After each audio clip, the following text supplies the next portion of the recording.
music and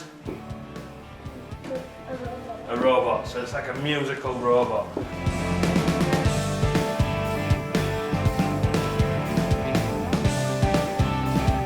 I do feel it's really important to allow kids the opportunity to do real inspirational creations, and things like this robot, large-scale art. It's such a powerful learning tool. We looked at robots in terms of what robots can do, how robots have developed over the years, and cartoon robots. But to actually manifest that in 3 dimensions was something really beyond our capability. And that's what Craig was able to provide. It's not only sort of, putting art out there, it's also bringing music more into the foreground and allowing the children to know that both music and art can be playful and can be creative and interesting. They're not necessarily just things you sit in a classroom and do. They did a lot of lessons from Craig about different materials, and they had little workshops on welding torches and things like that, stuff that we just wouldn't be able to do in a school. So what are we going to be using to create the fire today? Does anybody know? Ollie, you should know. Who knows?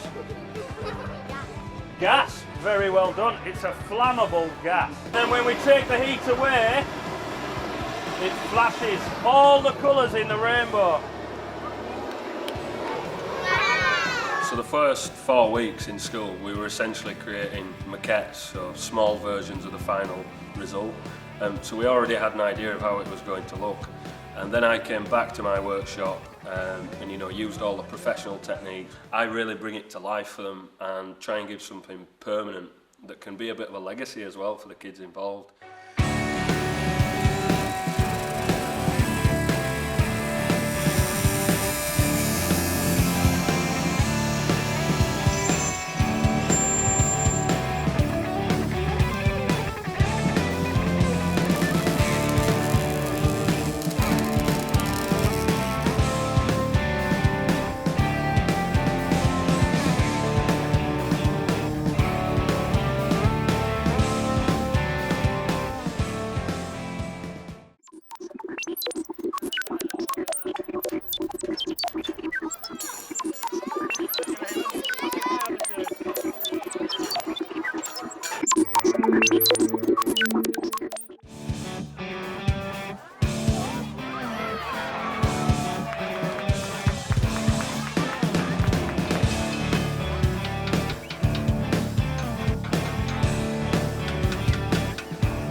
Looking at the end product, I believe that every child they can all go away from this project and say, yeah, that's my bit.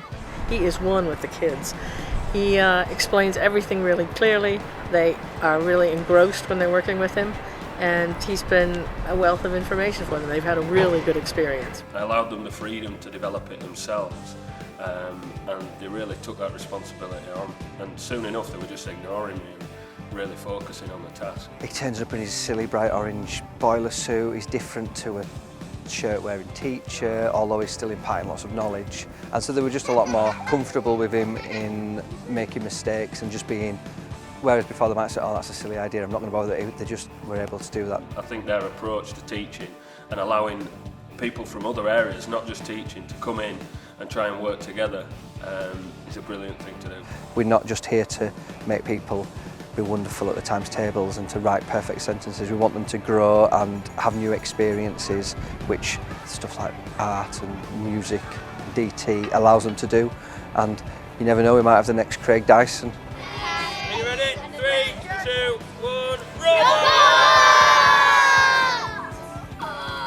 Brilliant. And I did forget to mention earlier the fantastic Mr. Palmer.